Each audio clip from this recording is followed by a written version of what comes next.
கிறிஸ்துவுக்குள் அன்பான கர்த்தருடைய பிள்ளைகளை, இன்றைய வேத வசனமும் ஜெபமும் யோவான் எழுதின சுவிசேஷம் 8ஆம் அதிகாரம் 34ஆம் வசனம்.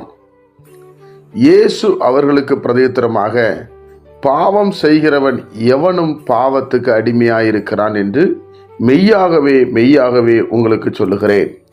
என் அன்பு கர்த்தருடைய பிள்ளைகளே, இயேசு சொல்றாரு, பாவம் செய்கிற எவனும் பாவத்துக்கு அடிமையாயிருக்கிறான். ஏதோ ஒரு பாவத்தில் நம்ம மாட்டிக்கொண்டு இருக்கிறோமா? சிலர் கோபம் அதிகமாக நாவலே வச்சிருப்பாங்க, அவங்க கோபத்துக்கு அடிமையாக இருக்கிறாங்க. சிலர் எரிச்சல், எதுக்கெடுத்தாலும் எரிச்சல், அதுக்கு அடிமையாக இருக்கிறாங்க. சிலர் அவிசுவாசம், வாயை திறந்தாலே அவிசுவாசம், இது நடக்காது, இது செய்ய முடியாது, இதெல்லாம் இப்படி ஆகாது, இது இப்படி ஆயிரும் சொல்லி அது ஒரு அடிமைத்தனம். இப்படி தேவனுக்கு விரோதமாய் செய்யப்படுகிற எல்லா காரியமுமே நாம் ஏதாவது ஒரு காரியத்திலே மாட்டிக்கொண்டால் அதிலே அடிமையாக இருக்கிறோம் என்று வேத புஸ்தகம் சொல்லுகிறது.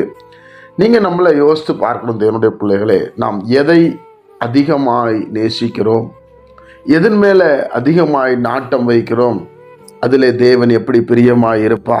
உங்கள் பார்வை எப்படி இருக்கிறது? உங்களுடைய செயல்கள் எப்படி இருக்கிறது? உங்களுடைய எண்ணங்கள் எப்படி இருக்கிறது? சிலருக்கு சந்தேகம் அது ஒரு பெரிய அடிமைத்தனம். சந்தேகம் ஆண்டவருக்கு பிரியமில்லாத காரியம். பிரியமானவர்களே, எதுக்கெடுத்தாலும் சந்தேகப்படுவது, என்ன பேசினாலும் சந்தேகப்படுவது, நாவின் பாம்பை போல நாவின் நுனியில வச்சிருப்பாங்க பாருங்க, அந்த கோபத்தை, அந்த விஷத்தை கக்கிறத, அதெல்லாம் ஒரு அடிமைத்தனம் என்று வேதம் சொல்லுகிறது. அந்த அடிமையிலிருந்து விடுதலையாக்க தான் இயேசு கிறிஸ்துவை விசுவாசித்தால் அது நடக்கும். சத்தியத்தை அறிந்தால் அது நடக்கும். தேவனுடைய பிள்ளைகளே, கர்த்தருடைய பிள்ளைகள் விசேஷித்தமானவர்கள். உங்களை என்னையும் கர்த்தர் பிரித்தெடுத்து கொண்டு வந்திருக்கிறார்.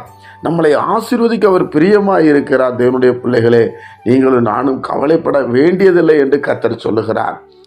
அப்போ நீங்க இதில் அறிந்து கொள்ள வேண்டிய ஒன்று என்று சொன்னால், பாவம் செய்கிற எவனும் பாவத்துக்கு அடிமையாக இருக்கிறான்.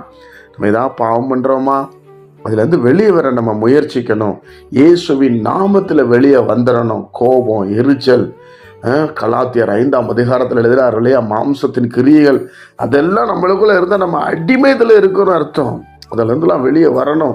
இயேசு வரப்போகிறார். பிரியமானவர்களே, நம்ம அவரை சந்திக்க போகிறோம், அவரோடு இணைந்து வாழப்போகிறோம். அதனால் தயவுசெய்து நாம் எல்லாவற்றையும் விட்டு ஆண்டவருக்கு பிரியமாய் வாழ்வோம். கர்த்தரை மாத்திரம் சார்ந்திருப்போம். கர்த்தரை துதிப்போம், ஆராதிப்போம், அவரை மகிமைப்படுத்துவோம், இல்லை வசனத்துக்கு முக்கியத்துவம் கொடுப்போம், எல்லார் மேலேயும் அன்பாக இருப்போம்.